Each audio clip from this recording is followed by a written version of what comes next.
Hey everybody, it's Silver Seeker, and today we're going to be talking about slabbed coins and the terminology that you hear amongst coin collectors where you always buy the coin and not the slab. And the reason we're saying that today specifically, guys, is I have some fantastic examples for you. As you can see, we have 2009 1/10 ounce gold eagles. These are both NGC certified. One of them, as you can see, is certified NGC MS69. The other one is certified NGC MS70.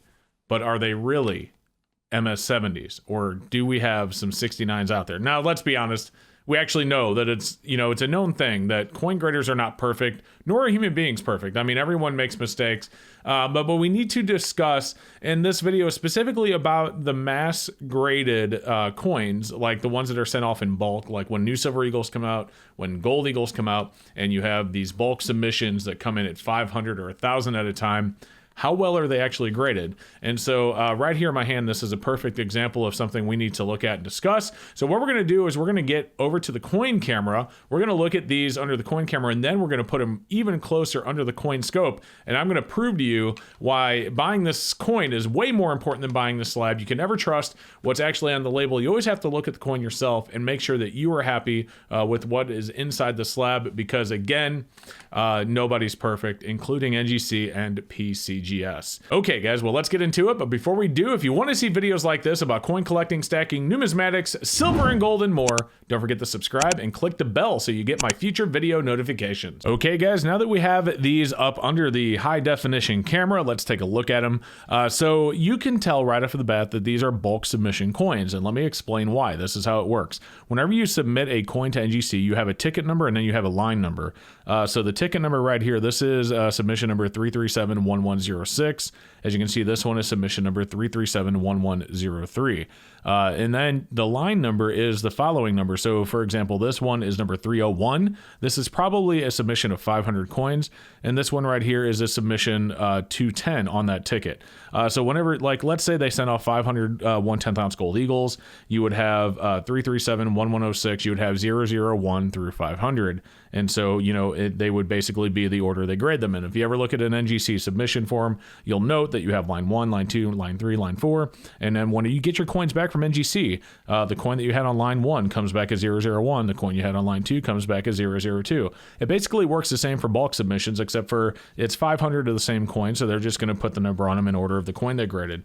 But anyway, as you can see, this is number 301. This one is number 210 of these tickets. And the reason I think they're from the same submitter is because the ticket numbers are so close together that they probably submitted a bunch of these, and they may have submitted silver eagles and everything else as well. But my point is they submitted, obviously a bunch of these all at the same time. And so the ticket numbers were probably in sequence as well. Whenever you open up an NGC online submission ticket, usually it's a random 7 or 8 digit number, but when you submit them in sequence, then you're going to have a bunch of submission tickets that, are going in order. So 337, 1101, 1102, 1103, 04, 05, and 06 in this case. So this one was probably graded first. So you know that these are bulk submissions, and that's actually very important to the topic that we're discussing in this video, because bulk submissions are what we're going at. So this one right here is graded at MS69. This one is graded at MS70. So let's ask the question, when they get these, how well are they looking at the coins that they're actually grading? Are they actually looking at every minute detail? Are they going over every spot on the coin? Or are they just throwing them under a scope at 5 power or 10 power? I think it's 5, but it might be 10. But are they just throwing them under a scope really fast, taking a quick glance at it, and like, yep, 69, yep, 70. You know what I mean? Is that what they're doing? Because when you see things like this, and this is not just the only one. I mean, there's a lot of coins out there that are MS70s that truly are not. So what we're going to do really quick, guys, I want to go ahead and get our coin scope out. We're going to switch over to the coin scope. We're going to look at the MS69. I'm going to show you the 2 flaws that I found on the MS69. Then I'm going to show you the major flaw that I found in this MS70 that right there should tell you that this is not an MS70. So let's go ahead and get over to the coin scope. Here we go. Okay, now that we're in the coin scope, as you can see, we have the MS69, and we'll go ahead and scroll down, and there's just one little ding right here. And we'll kind of get it centered there in the light so you can see it. So what this is, guys, and you can see this if you're looking at it under a loop, you can actually see there's a little bit of reflection on the light. But if you notice, it's a very minute little error that I found, or little ding that I found, probably hit with the edge of another 10th ounce eagle. And then if we flip it over to the reverse, The only other thing I found looking over this coin, and this is probably right here what it caused it to be a 69. The one on the front may not even really be anything, but this right here, this is a deep enough gash to really cause it to be an MS69. But when I show you what's on the MS70, you'll see that the flaw in the MS70 is actually greater than that one. So let's go ahead and take a look at the MS70 really quick. So as you can see, this one right here is MS70. And slide down, I should say. Take a look at this. That is a huge gash between the B and the E of Liberty. And just to show you, that's not just a little speck. I mean, I looked at it under a scope. I'm going to angle it and I'm going to refocus it so you can see. You can actually see the light bouncing off of that gash. There is an actual gash slash ding right there in the middle. I'm trying to focus it as I lift it so you can see it. So, I mean, it looks better under a loop, and I don't mean better, but, you know, much more apparent that that's damage to the coin right there under a loop. But, you know, even here, you can very, very clearly tell that there is a huge gash right there.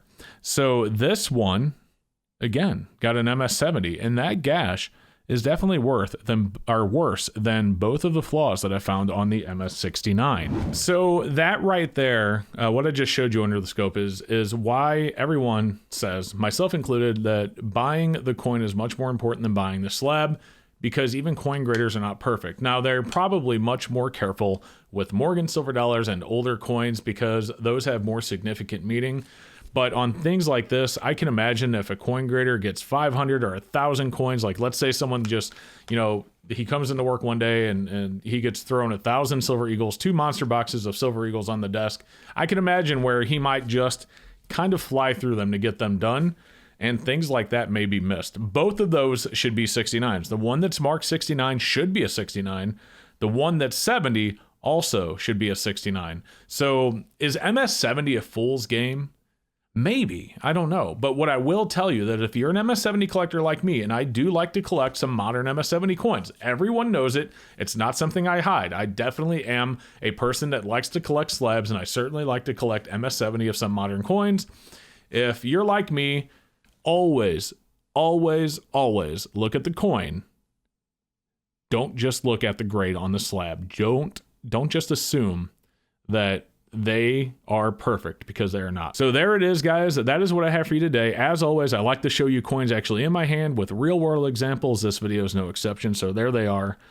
These two right here, MS70, MS69 should both be MS69. I have a lot of MS70 10th ounce eagles that are MS70s. That one, however, is not, and it made a perfect example for you guys. All right, so thank you so much for watching. Like I said earlier, guys, if you like videos like this and you want to see more like it, do me a favor, make sure you subscribe and click the bell, because that way you get notified for my future videos as well. And we will see you in the very next video. Hey guys, thank you so much for watching. I hope you enjoyed the video. I did leave a video above you can check out if you haven't seen it yet. I also want to give a huge shout out and a huge thank you to my awesome channel supporters scrolling right there on the right hand of the screen. Thank you so much for watching, and we will see you in the next one.